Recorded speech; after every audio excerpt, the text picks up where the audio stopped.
All right, ladies and gentlemen, welcome back to the Athlete and Artist Show.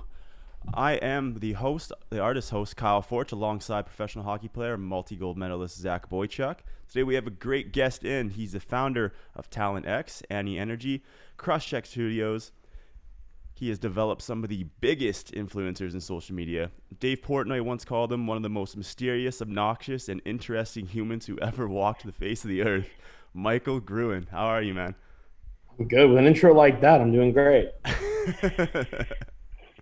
That's the extent of my part of the podcast, just the intros. Did a so great job. thanks, man. Appreciate it. So what have you been up to? You and Zach have known each other for a while now. So how did you guys get connected originally? Probably Twitter. I don't know. Probably Twitter. Yeah, Yeah, no kidding. I think you've been to a couple of the Islanders games when I was playing too, but back when you're in New York. Yep, you introduced me to Thomas Hickey like 5 years ago. That's right. You got in with a couple of the Islanders players, and then did you ever go to the Mets games and stuff with those guys, or did that fall through? I don't know. I invited him. I had season tickets. I used to invite people all the time. I don't know. I don't even remember who went and who didn't. Yeah, you knew everybody in New York. I couldn't believe the names that you were dropping back then. That doesn't sound very good, but yeah. So Michael, you started out with me. I remember being on your marketing website at one point. So you started in sports, and then you kind of moved to LA and switched it up, or how did that all go down? Well, I was working in tech before marketing. I started at like 12. I mean, I was working in tech, started working with a couple influencers on the marketing side. Kind of did very bootstrap. So did local marketing, was like getting them appearances at like local shops and, places that you wouldn't really think about. And that's kind of where I would just cold call and try to place players. And I went and signed a lot of players that were not the big stars. Like I never went after those because they all have, mega marketing teams. It was the players that were on training camp teams in the NFL that might not have, don't even know if they're going to be playing this year. So a couple, 10, 20 grand really can make a difference to them and is a good amount of security. And I would get them 5, 10, 20 grand appearances and just hustled it. Went from there back into tech in the crypto sphere, and then met Josh Richards and started working with him out in LA for the last 2.5 years. so when you met Josh, is that kind of how Talent X and Sway kind of came to be? Yeah, I mean, Sway, well, I met Josh, started working with him, and then kind of from there built out the management company. He's a co-founder of it. Yeah. And then Sway kind of put itself together. I mean, a couple of the guys were, either from out of town or kind of displaced on where they were living, and they all kind of wanted to live together. And it happened pretty naturally. There was no like curating a group or any of that. They kind of all knew each other from before and were friends. And it was super seamless. I mean, it was one day to the next. Okay. Was it almost like babysitting in the beginning? Because they were pretty young back then, and I guess even you were still pretty young. Like, how old are you now? 23. Yeah, you're still super young. Yeah, babysitting is the wrong word because at the end of the day, they were adults. So, I was trying to be guide as much as I can, but ultimately they were going to do what they were going to do. So, tried my hardest to keep them in a good path. Some of them did, some of them didn't, and that's kind of the result. Yeah, you gave them like that business side of it because that's kind of what you grew up in. You said you were working by 12 years old, and you kind of probably had that vision where, hey, like these influencers can start taking equity. These influencers can start making their own products and, It's interesting and really blow it up. If you come from entertainment, you're not trained to think like that, right? Like your agents are very cash driven. It's percentage. It's very, the incentives for agents is weird, right? Like you're a commissioned employee, you're getting paid a salary that's usually not very high, and you're not really betting on yourself. And they're trained to be cash is king because the agencies don't really run on equity. It's not what they do. And I kind of came from here from more of a, okay, like I'm a technologist and entrepreneur by trade. How do I attack entertainment in a way where you're putting together all the different pieces of my life, which is tech and equity and building and implement it. And nobody really does it. There's a couple, obviously like Jay-Z and Shaq and A-Rod. But there's not a huge list of talent that are viewing, Jessica Alba is a good one, that are viewing the space and viewing Hollywood as a marketing opportunity. I always say, like, the difference between good executives in Hollywood and great executives. Good executives are very good at producing films, TV. They're able to put great product, but the great executives, and there's Kevin Mayer, Jason Kylar, Jeffrey Katzenberg, the greats, they use Hollywood as a marketing platform, right? It's a marketing opportunity to build out what you want to build. And the marketing in Hollywood is next to none. I mean, the ability to impact and put out a movie that goes global is only in Hollywood. But how you use that to leverage is so important. It's like, do you put out a movie and then just go, that's it, I did my job? Or do you go, what can we build off of this movie?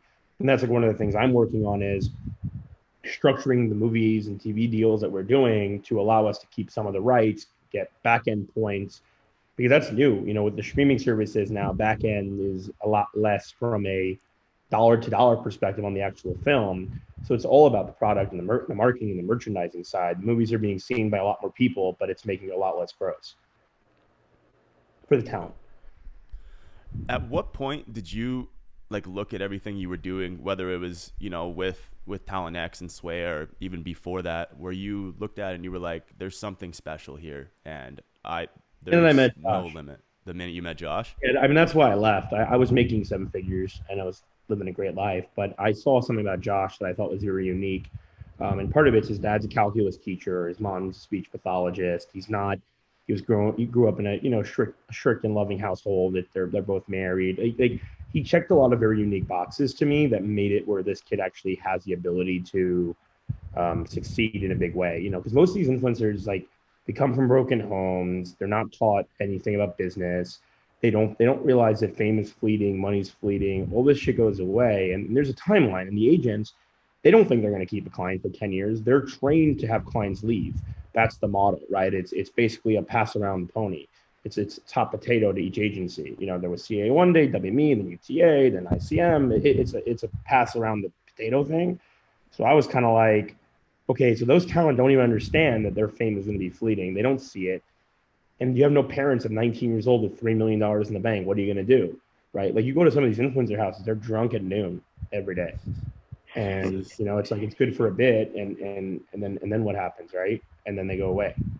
And I really saw an ability in Josh to not go away.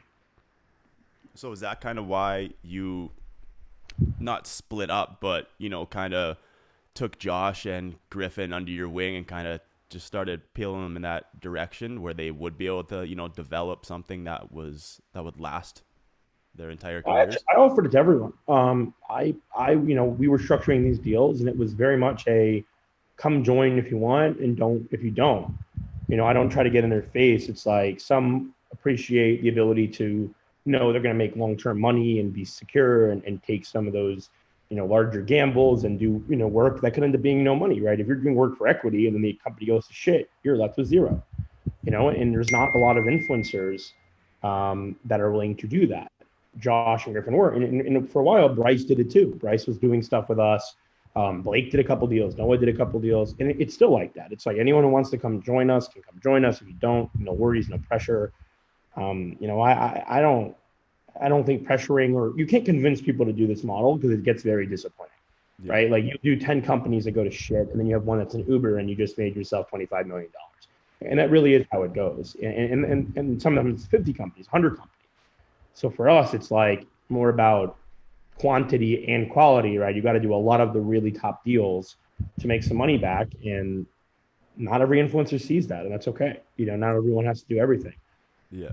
But Josh and Griffin just really on their own were like, I don't want to be a part of the thing is, it's just look at history, look at data, right? Influencers come and they go, and that's just how it is. And there've been a few that could stay. Logan has had a massive comeback. Jake's had a big comeback. Mr. Beast has stayed. David's coming back and he stayed. So don't get me wrong, there are those few, but you're taking that gamble that you are one of the few. And it's a combination of skill and luck. And the interesting thing about TikTok is the entire premise of it is at least for these types of creators, sexual appeal, right? I mean, it's like, look at your high school crush. How long have you had that crush? It goes away. 6 months later, you're not thinking about that girl anymore. Yeah. And it's the same thing here. And if you don't reinvent yourself, you're going to fall. And one thing that Bryce has done really well is reinventing himself. You look at how he's gone about his career. He is a bombastic guy. He's entertaining. Like him or not, he's entertaining, and that is a real talent.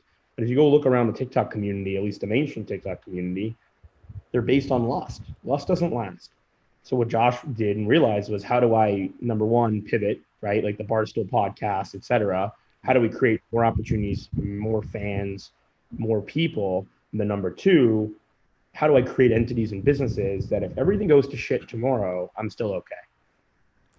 And I think you have, even as the influencer or the talent, you have to be involved in a little bit of everything too. Like Josh and Dave had a good point yesterday on BFFs where, there's the ones that will sit in the calls, even though it might not be the most fun thing to do, but they want to get shit done, and they're not going to be able to get shit done if they're not on those phone calls making deals, whether it's with you or their other agents or their brands or whatever.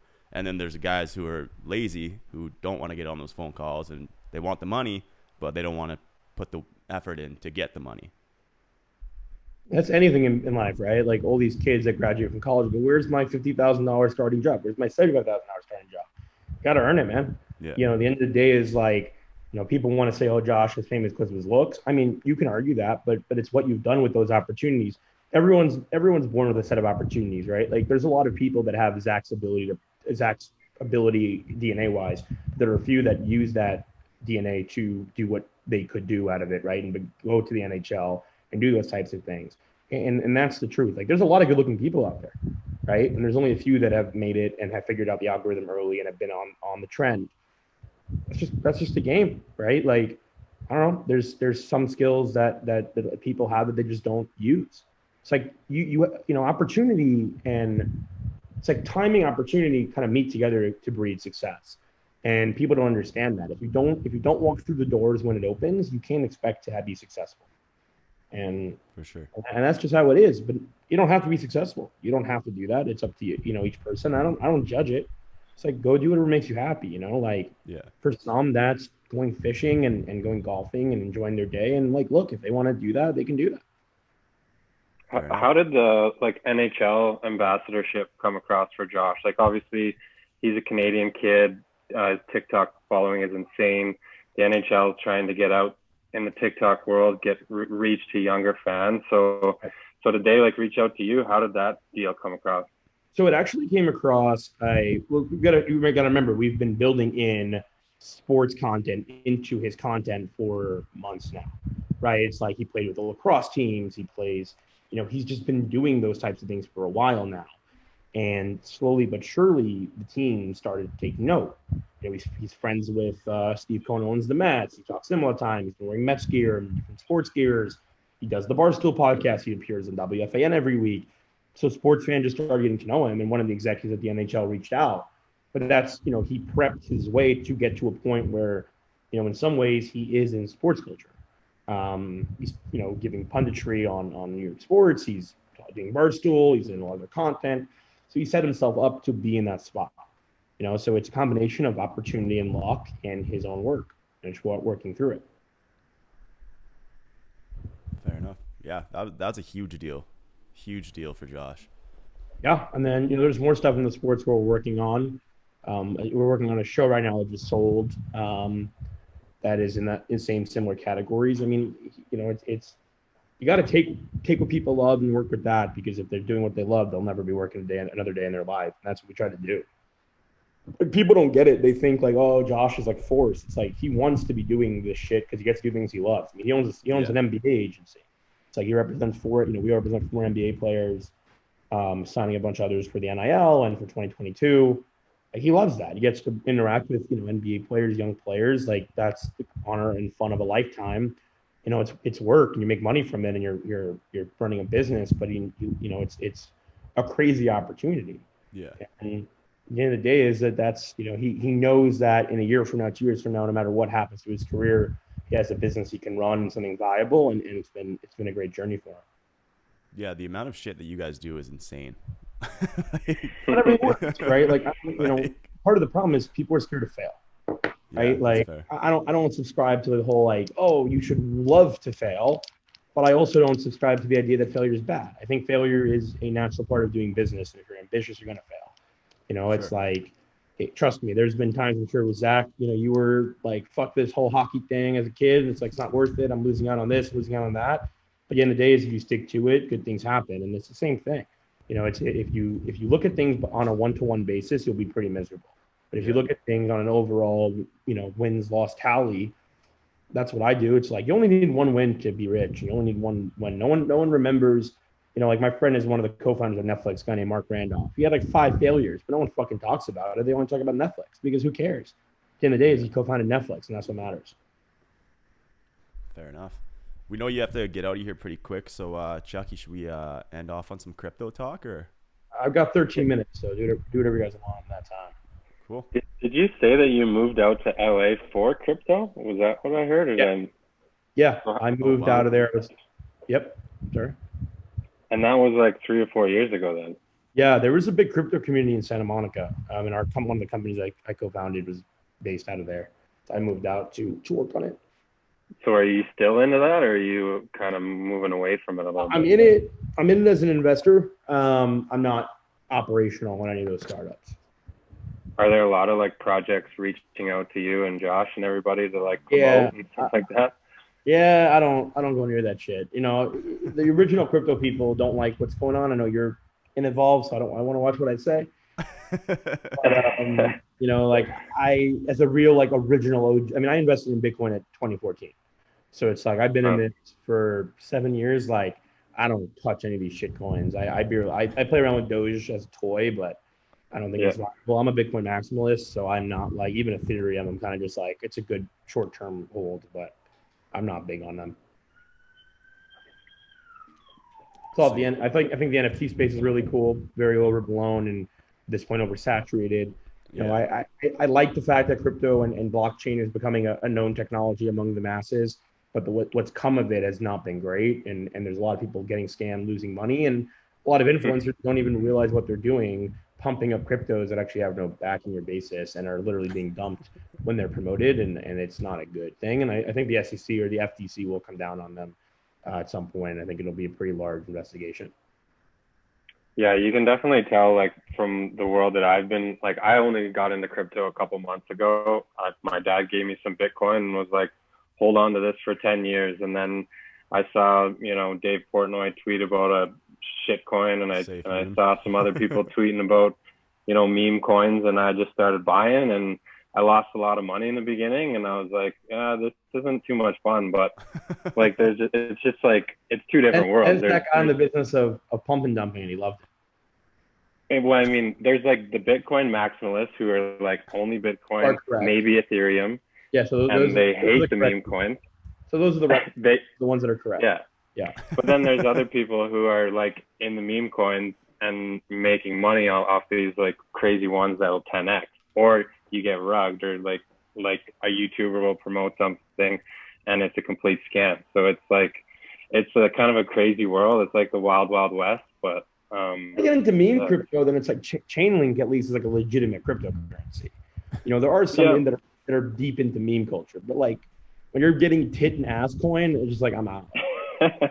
Well, yeah, and then Elon Musk is tweeting about cum rocket and tweeting about baby Doge and like just doing crazy stuff, and people are making a ton of money and losing a ton of money. It's just a crazy world. I feel like it's like worse than Vegas.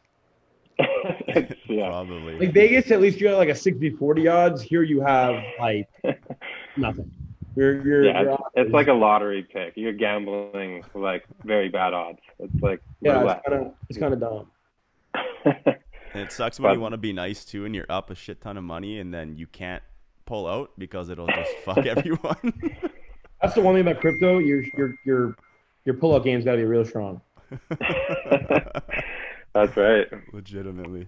I mean, people make some good money off the shit coins though. Like Chloe made $100,000 like off of what was it, Doge, I think. Messiah made 60 mil off of Shiba. You were up $200,000 on one, Chucky. Like it's fucking crazy.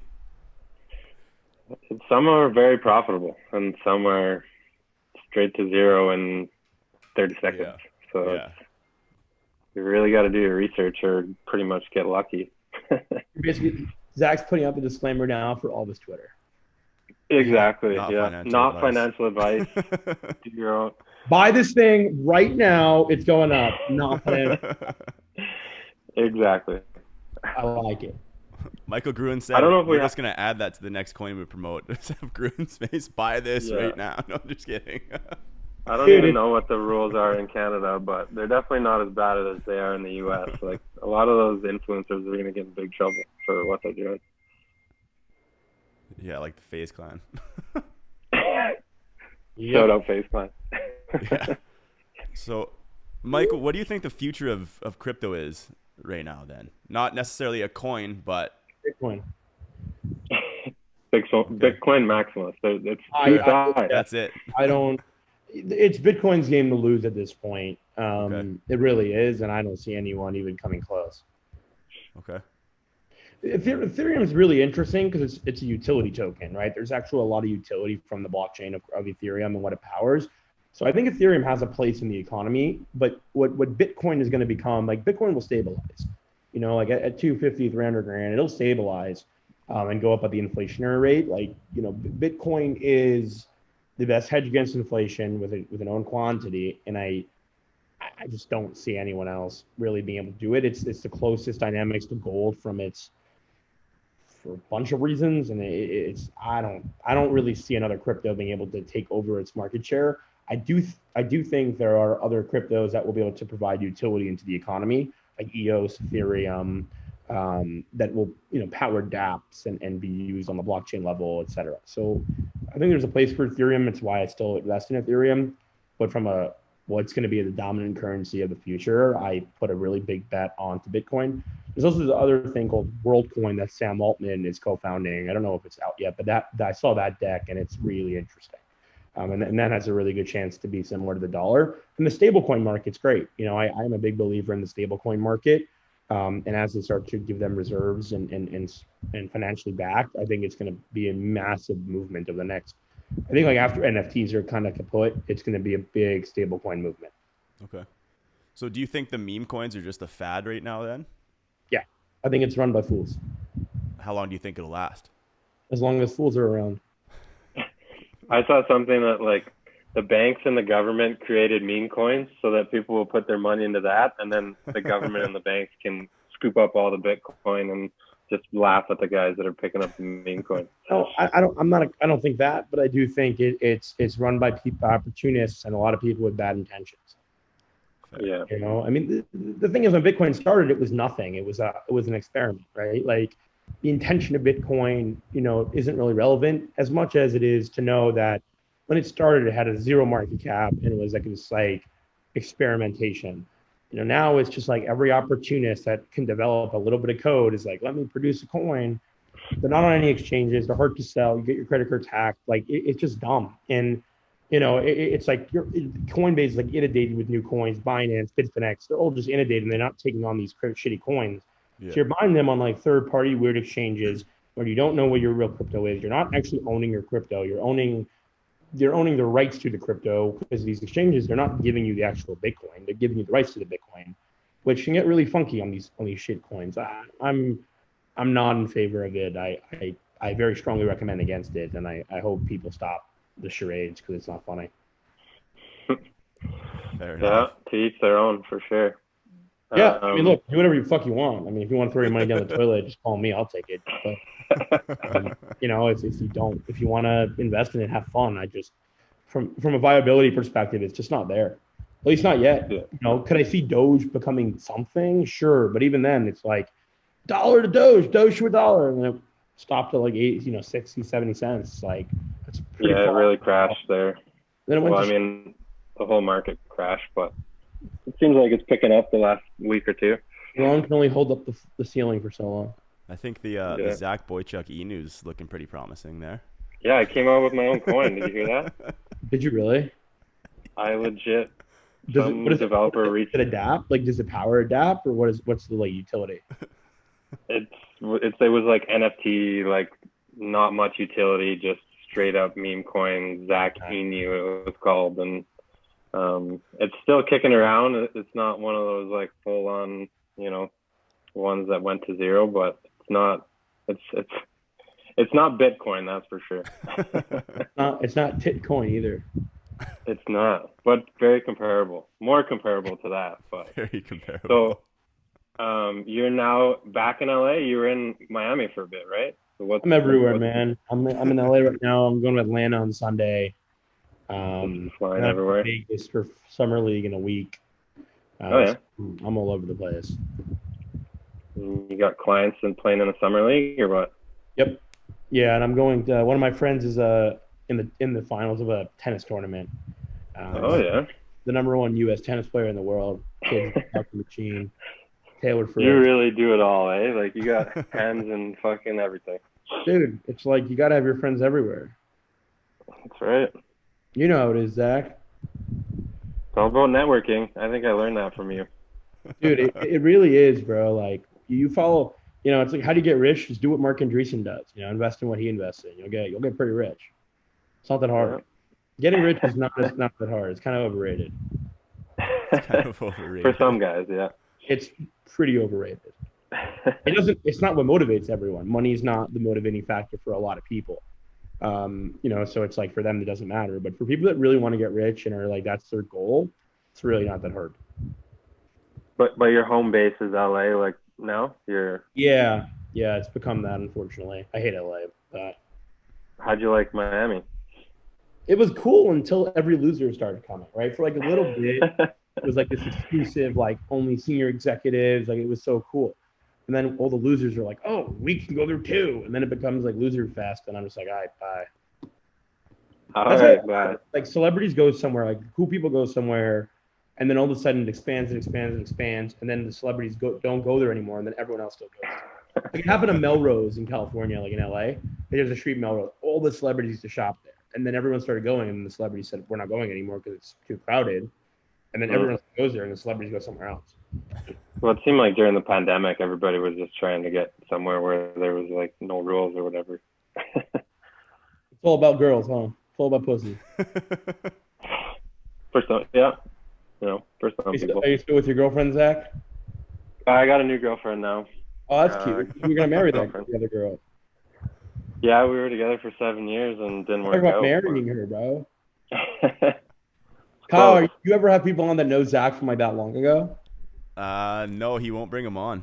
Oh, well, made a mistake with me. Who has the recording on this one? You, Kyle? Yeah. Good. Don't let him edit this stuff out. I won't.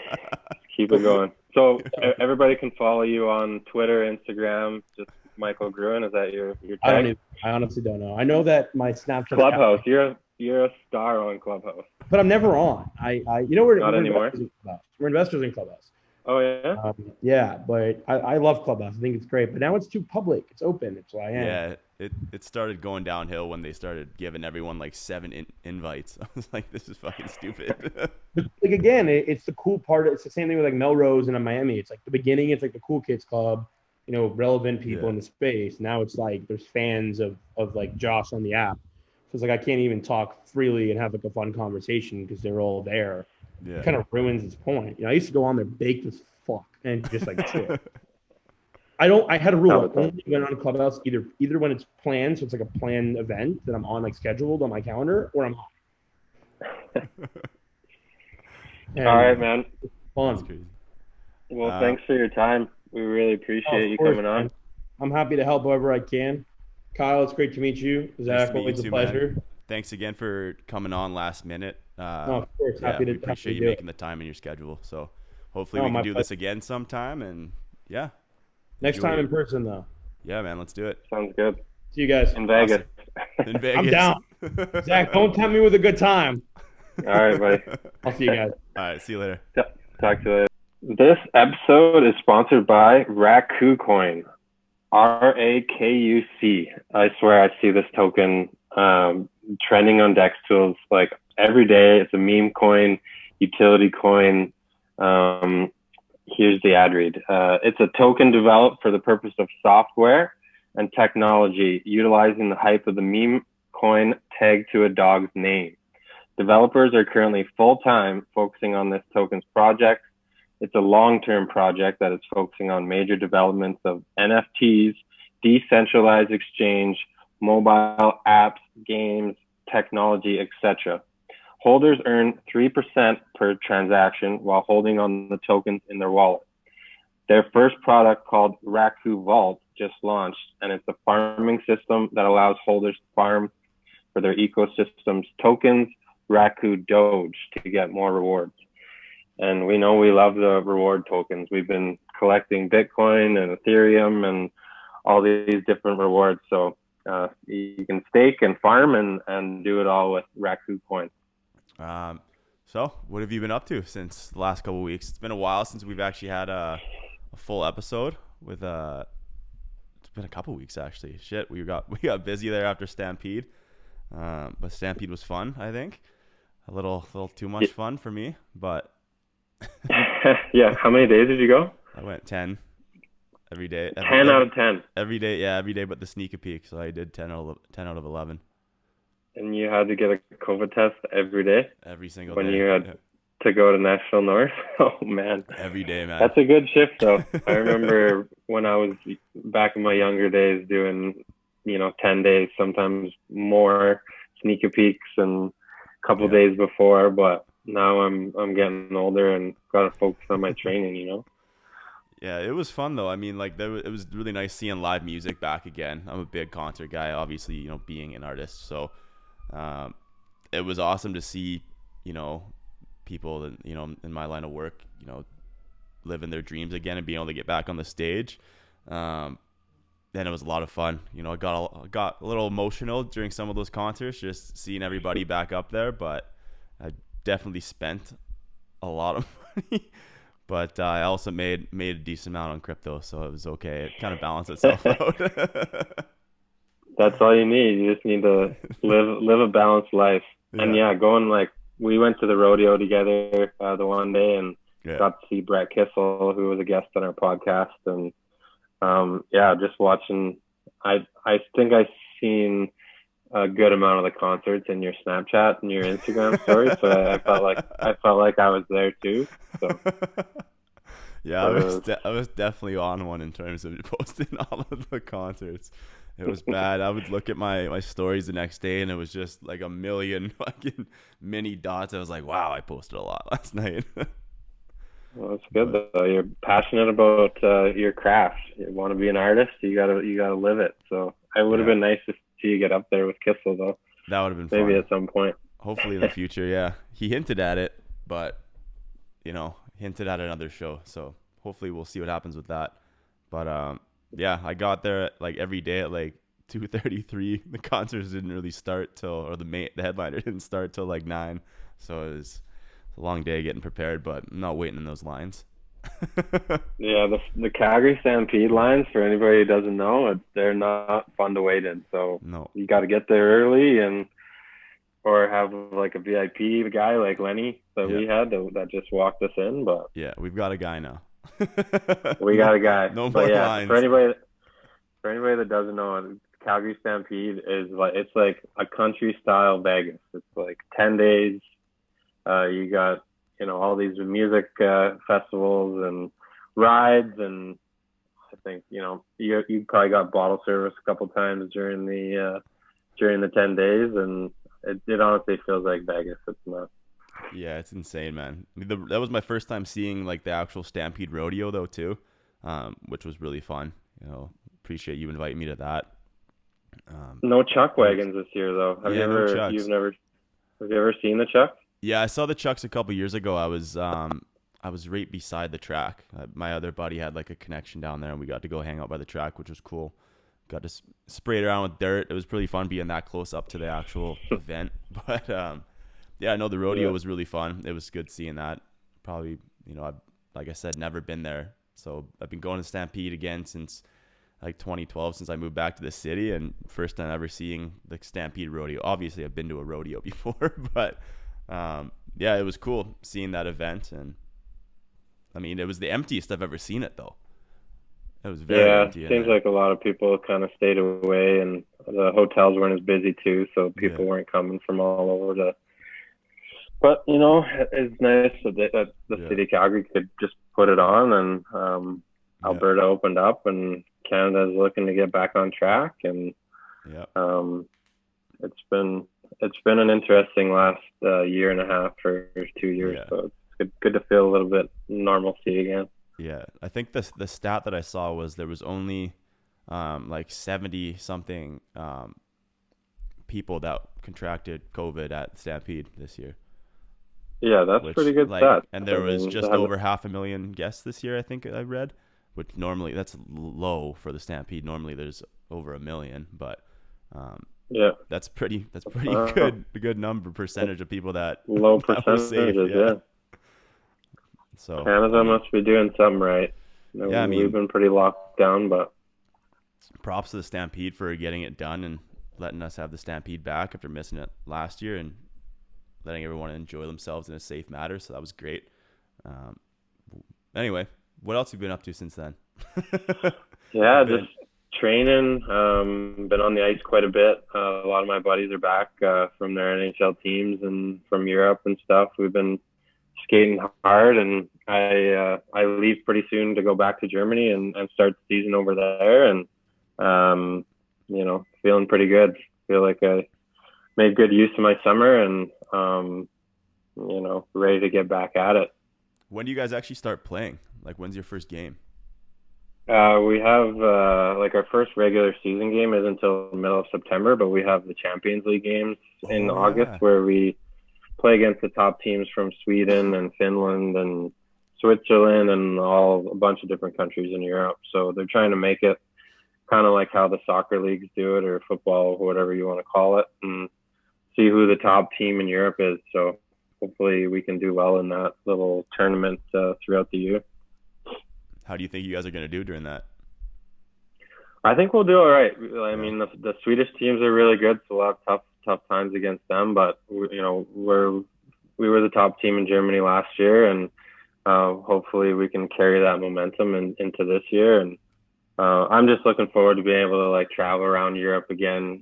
Last year in Germany, we were pretty locked down, and everything was pretty tightened up. So to be able to get on a couple planes here and there and get on some trains and kind of see the world again, that'll be pretty fun.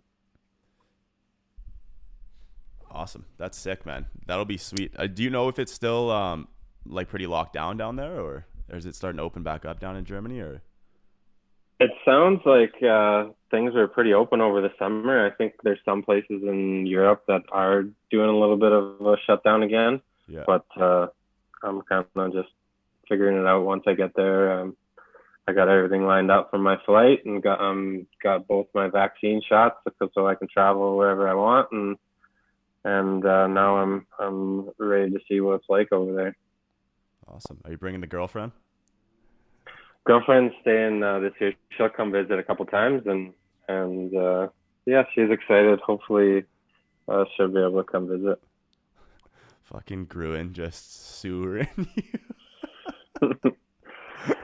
Old Gruen, he's always good for a little sewer here and there, but love the guy.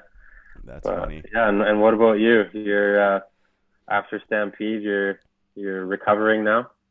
Yeah, well, I got a terrible cold after Stampede. I Weird. survived. I know, weird, hey? Survived 10 days of fucking COVID-free fun. Like you said, it was tested every day, so didn't get COVID, and now we got a lot of smoking coming from BC. If you guys aren't from Alberta or from Canada, or if you are, you know it's wildfire season in BC. So we always get hit with all the smoke in Alberta. It screws up the lungs. You're coughing for days, and we're still just getting over a pandemic. So you're trying not to cough in front of people, so they don't just try to eradicate you on the spot. But yeah, I mean, I'll get over it here. I mean, I woke up this morning just sweating, so I just spending as much time as I can just sauna in the shower.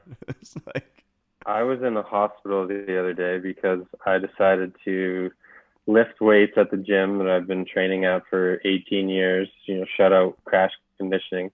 But I ended up basically hitting myself in the face with a barbell that had over 200 pounds of resistance on it. So I got 3 stitches right in the front of my lip and a little bit of a fat lip. I probably look like I have some like chewing tobacco in my lip, but so you're sick and I just got to the hospital the other day. What? How did that happen? How did you hit Dude, yourself in the face with 200 pounds? It's hard to explain, but we were doing like this Kaiser, like special different type of bench press where you can kind of measure like your force and stuff, but it's connected to these like pulleys and ropes or whatever, and it provides resistance. Okay. But I think either the machine that we had wasn't working or I just like freaked out and panicked or whatever it was. Like it was normal bench press. So I'm like down on the mat or down on the bench, and I pull it off the rack. I'm like, oh, this is like feeling pretty hard. So I was like going down like super slow, and then all of a sudden like it's like shot down on my chest, and I was like, oh, like is this like too heavy? Like what's going on here? Like why is it like shooting down like that? Okay. And so I like had it on my chest for a little bit, and then I like tried to push it off, and like it was kind of like unstable because it's on these like pulleys and you're not like fully in control. So I like pushed it off like this, and right when I pushed it off, it went down, and the 45-pound bar just smacked me in the face. Like I was bleeding immediately. Like my lip was like flipped open, and my trainer was like freaking out, and I was just like, oh, like just like sitting here like this with like pools of blood like coming down. I was like, what happened? What happened? And yeah, so I went to the hospital, waited at the hospital for like 4 hours, got in, saw the doc. It took the doctor probably 3 minutes to do 2 or 3 stitches, and then I was out of there. But it was a tough day. 4 hours, eh? Dude, it was one of the longest waits ever. I was like, if I would have showed up like an hour before that, it would have been like a 10-15 minute wait. Apparently, everybody was showing up at the hospital, and Canadian healthcare, sometimes there's lines. Jesus, that's insane. Did you knock out a tooth or anything, or just cut your lip? I honestly, when the barbell hit me in the face, I thought my teeth were gone. Like I thought I had nothing left. Like it smacked me like right in the mouth. My teeth were pretty sore the next day, but I have 4 fake teeth anyway, so I like maybe if they weren't real, or maybe if they were real, they would have got knocked out. But these things are like tough as nails now. They just smacked it and cut my lip open. But holy shit! Wow. Yeah. Well, and then now I got to go back to Europe with stitches and tell my trainer, my coaches that, yeah, can you take my stitches out for me and maybe cover my health bill that I just had to incur in Canada. But well, you're not gonna get a bill for it. It's Canada. Yeah, I don't have my health care anymore because I haven't what? paid taxes. I haven't paid taxes in Canada in like 13 years, so I'm not considered a resident anymore. Actually? Yeah, no Holy free shit. health care for this guy. Really? That's insane. I didn't know that. Fuck. Yeah.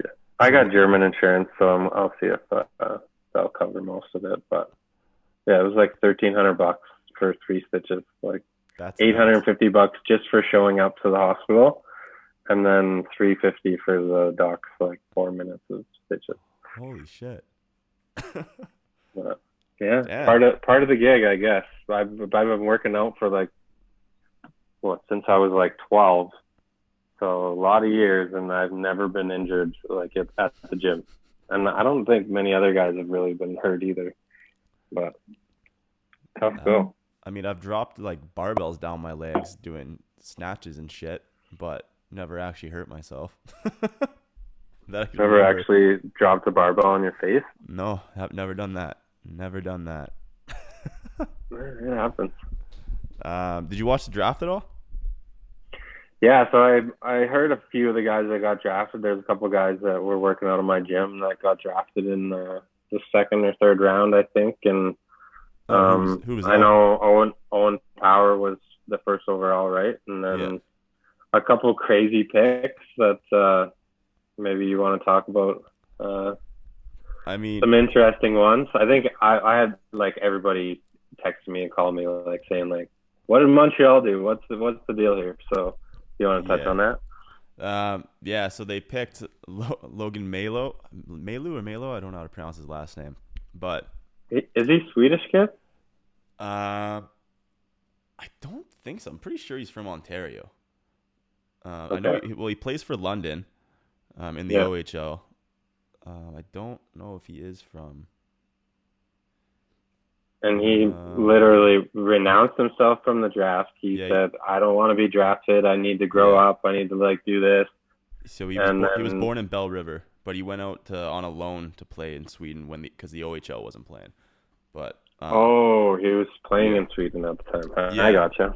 Yeah, so he was over in Sweden this past season on a loan from the London Knights because the OHL decided to cease operations for the year. Basically, he was hooking up with this girl, and he took a picture of her during their sexual experience and sent it to all of his teammates in group chat. Apparently, the original picture didn't have her face, like her actual face showing her identity in it, but he attached her Instagram profile to the picture that he sent in the group chat, so then everyone knew who she was. I don't know how it ended up escalating, whether someone told her or not. Either way, it doesn't make it right or anything. But he was convicted over in Sweden for distributing these pictures without consent, and that just before the draft. And she was young too, right? Like she's 18. So she was of age. Yeah, I believe so. That was definitely the viral talk of the draft. So right before the draft. Yeah, that goes viral. I was reading that all of these teams weren't going to draft him anyway, and he comes out himself in an apology and says, "I renounced myself from the draft this year." He was asking teams not to draft him because he was saying it's an honor and that he doesn't deserve it at least at this point, and he wants another year to get the help that he needs and deal with the situation and basically become the type of person that should deserve to get drafted. Anyway, what does Montreal do in the 30th pick or the 29th pick? They draft Logan Malo. First round. Wow. First fucking round. Yeah, I mean, he's a young kid. It's kind of tough situation. Sorry, it was number 31. So they almost made it. Second round. Oh no, that's first round. No, first round. It was technically 31. It was 30 because Arizona lost their one pick, but it was listed as drafted 31st, and there was only Chicago after them. So in the first round, so 31st overall pick. I don't understand the logic behind them. And Montreal comes out, they say they believe that they can help him and shit like that. But it's like, what are you doing? There were a lot better players still left on the table. Mm-hmm. So it's a tough situation. I mean, I'm definitely a guy that's like, these kids are so young. They're getting drafted like super young, and I'm not all about like the cancel culture like type of stuff. Yeah. Like I think, maybe Montreal is going to give him a chance, but I think just picking him just kind of makes it look bad for your organization. But hey, if they can help this kid out and he can be a good player, and I guess it's their decision. I was in shock when I saw his name pop up. I was watching the draft at the bar, and I almost dropped my beer when I saw his fucking name pop up on the screen. I was like, there's no chance. It's like that's the thing about the NHL, I guess, is a player can't actually pull out of the draft like they can in the NBA and the NFL. Like they can't just say, "Sorry, I'm not in the draft this year," which I don't understand. But yeah, I think that's what Mark Bergevin said too. He's like, you're not allowed to do that. Like you can't just say that you don't want to be drafted. Like it's not possible. We can still pick you. We can help. We can get you some help, and I mean, hopefully they do.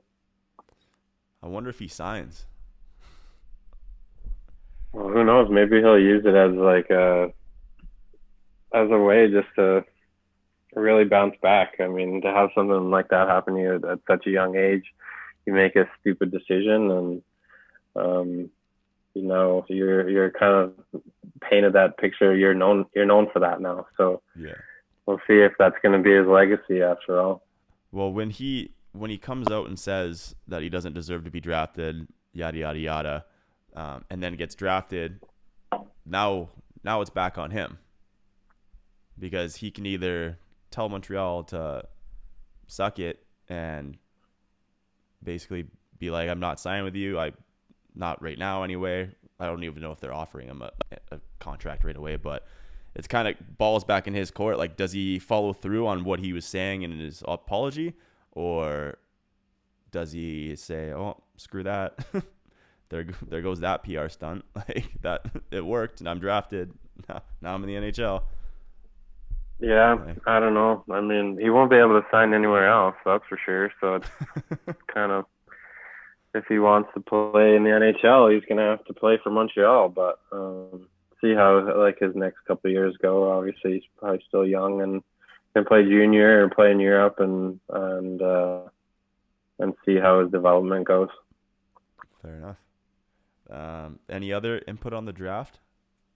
What do you think? What about the expansion draft? That one, I love seeing all that stuff. You know, that was an absolute fucking mess. A lot of but crazy picks, and yeah. I had a couple buddies go to Seattle, so that'll be kind of cool for them to Ebbs is going over there. A new team. Eberle's there.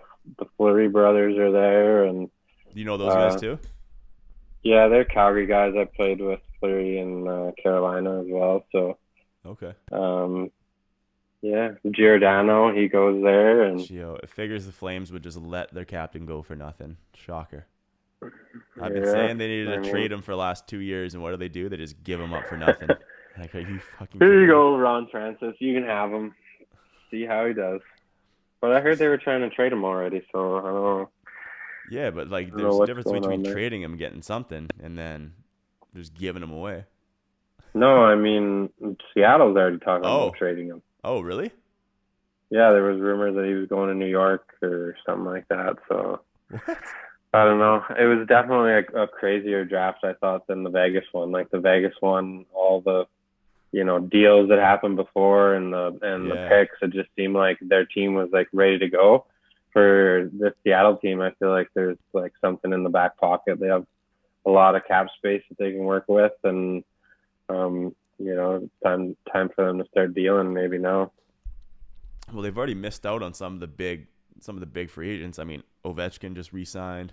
Not that, it wasn't a very likely scenario that Ovi was going to go to Seattle, but I thought there was a chance Landeskog would leave Colorado.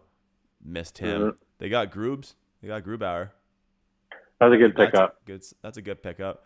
But other than that, they don't really have anything.